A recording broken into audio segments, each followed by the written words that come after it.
si on reconstruisait pour vrai, hein? Pensez-y, là. Tu sais, si on arrêtait de recoller les morceaux d'un système crissement brisé pour une fois, là, si on aurait le courage de tout revoir. Je sais que c'est big ce que je dis, mais tu sais, à partir du cœur, de la bienveillance, puis non à partir de chiffres, tu sais. Moi, c'est mon rêve, là. Je rêve d'un ministère qui soit plus, tu sais, les 12 travaux d'Astérix, là. Un hostie de labyrinthe de paperasse puis de protocole déshumanisé. Hein? Puis surtout de portes closes pour les parents les plus vulnérables, souvent par votre faute. Hein? Moi, je rêve d'une protection de la jeunesse qui protège pas seulement son image, mais qui protège les enfants puis les familles pour de vrai. Je rêve d'une réforme qui soit pas un mot politique, mais un souffle nouveau. Je crois qu'il est temps de tout repenser. Temps de sortir du modèle punitif du contrôle puis de la peur, puis de choisir le lien avant même d'évaluer, là, tu sais. L'écoute avant l'intervention, puis la prévention avant la séparation. Pensez-y.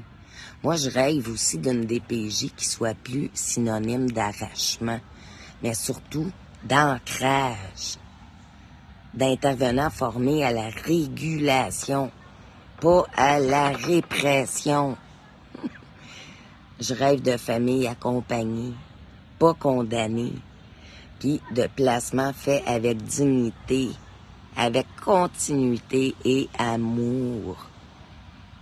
Ouais, c'est peut-être naïf, mais il est urgent, parce que chaque jour, il y a des enfants qui apprennent que la sécurité ne rime pas avec institution.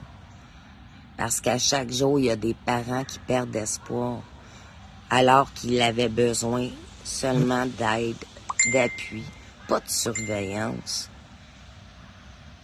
Mais je crois encore.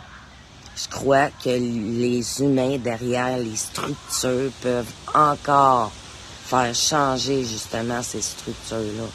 Je crois aux professionnels honnêtes qui veulent faire mieux, mais qui sont enfermés dans des directives absurdes.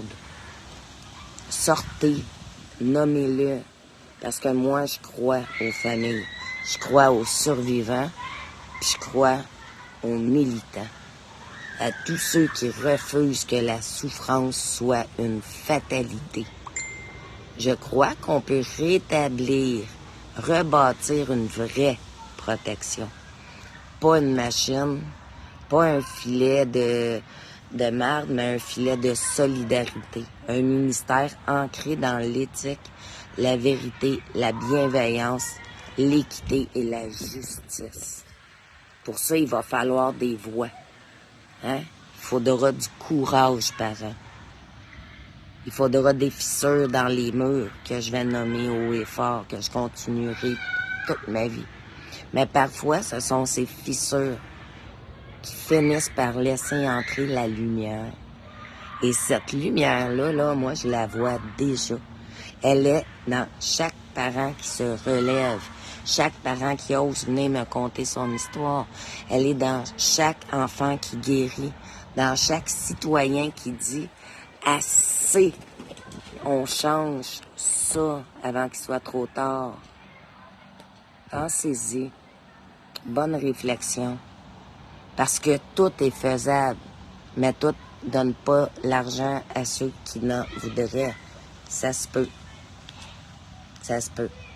Mais l'amour et la bienveillance devraient toujours être à la base de tout. On a tout perdu ça. La COVID, elle a juste fait encore plus séparer les gens.